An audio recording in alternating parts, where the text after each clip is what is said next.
Well, good evening, this is Hound Dog Steve wishing you a very pleasant evening, and I came across this article in RT and it might seem kind of simplistic, but I think it answers a lot of questions about what is happening today. Full stops are intimidating Gen Zers and are being revised, linguists say, just like racist maths and proper spelling. And this is by Helen Buniski, and she's an American journalist and political commentator. Yes. Pink hair, don't you just love it? A full stop ending a sentence with a period is a sign of aggression to the hypersensitive generation raised with cell phone in hand, according to linguists who presumably prefer we communicate in emojis.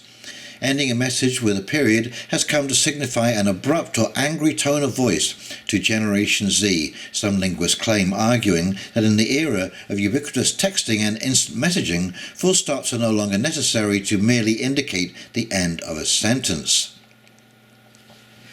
The idea's conclusion is implied by the end of the message, they insist, because nobody communicates in more than one sentence at a time anymore.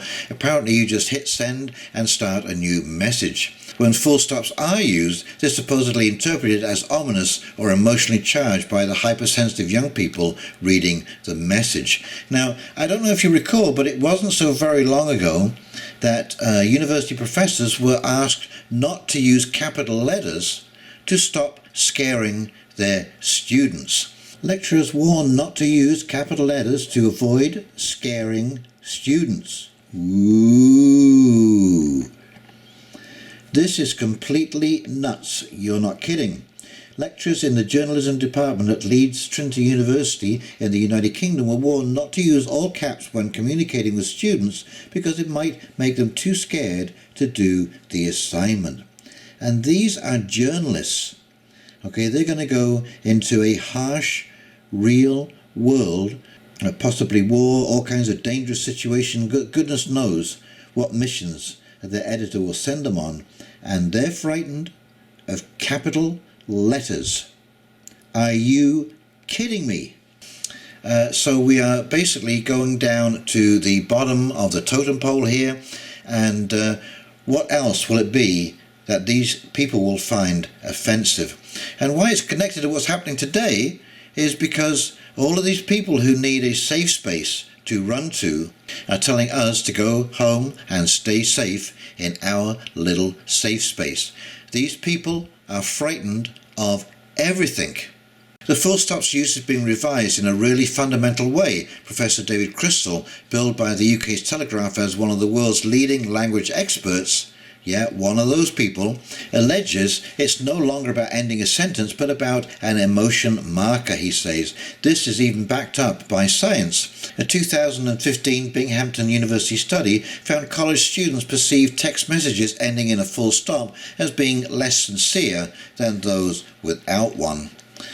While it's tempting to attribute this supposed aversion to definitive sentence endings to the oft-caricatured generation snowflake, those young adults demanding both literal and metaphorical safe spaces, even as they are dragged kicking and screaming into the real world, the elevation of generation sensitivities over linguistic coherence is part of a more ominous trend. And that's true because, the English language is as it is, and it's been evolving to the point that it is, to clarify communication.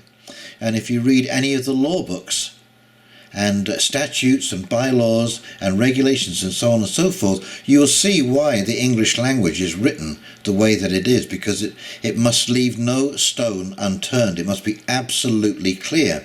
And what we're doing is we're blurring the whole idea of communication with the English language. And of course, who can communicate one sentence at a time? Oh my God.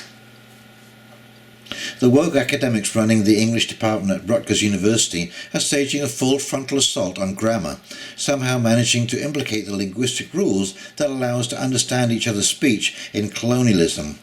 There's a campaign in Seattle to ditch the notion of teaching altogether, led by an ethnic studies educator who argues her peers have no business instructing little Johnny that 2 + 2 = 4 because math has been used to marginalize people of color.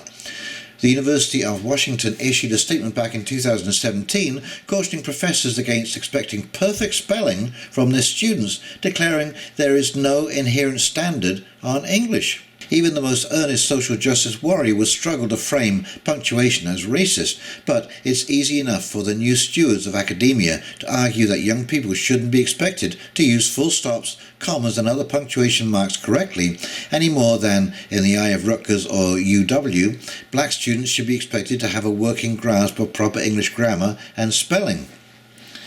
We're still a few years out from Orwell's Newspeak, which used an ever-dwindling vocabulary to control thought. Although with dictionaries hastily redefining words from racism to woman, it may be closer than we think. But the incoherent babble that would result in every social group, racial, ethnic, age, gender and so on, had its own rules of speaking and writing what is supposedly the same language is a very real threat. There are few quicker ways to atomize a population than preventing them from communicating, and with literacy rates declining across the UK and the US alike, a future where the tightly controlled emoji library becomes the lingua franca isn't realistic. And of course I see this all the time in my business. When I'm talking to young people, it is incredibly difficult to communicate. If I stop asking questions or if I stop conversing with that person, the conversation just comes to an end. There is no idea of humour, banter, hyperbole, pun. They just don't seem to get it, and this is because they're taking apart the English language, which is probably one of the most versatile languages in the world, made up of German, Latin, Greek. It's an incredibly flexible language, and we are destroying it. Governments could reverse this process by putting money into literacy programs, but why bother when there are so many countries that need bombing? So woke predators step in, eager to mould the minds of the young into grotesque shapes in the name of tolerance and eradicating hate. When text messaging first emerged, followed quickly by text speak, teachers bemoaned how the crude abbreviations inevitably found their way into school assignments. Now, under the dumbed-down regime of the woke academia, the text speakers are having the last laugh, or should I say, the last lol. And there you go, that's where we're going, folks.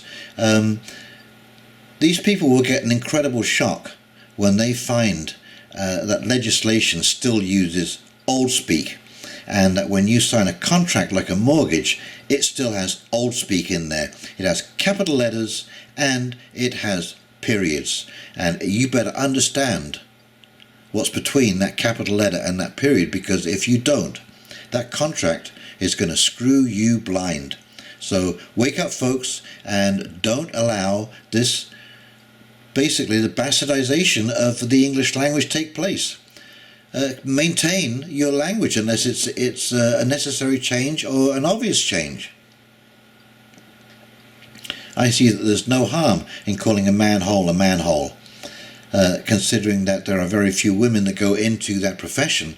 The vast majority of people who go down manholes are men, but to me it's one word. It's not a hole for a man, it's a manhole, and we all know what a manhole is. And so if you fall down a person hole, blame the English language being changed. Okay, so if you've enjoyed this video, please like, comment and subscribe below. And in the meantime, this is Handbox Steve signing off, wishing you a very pleasant evening, and we will talk very, very shortly. See you now. Bye.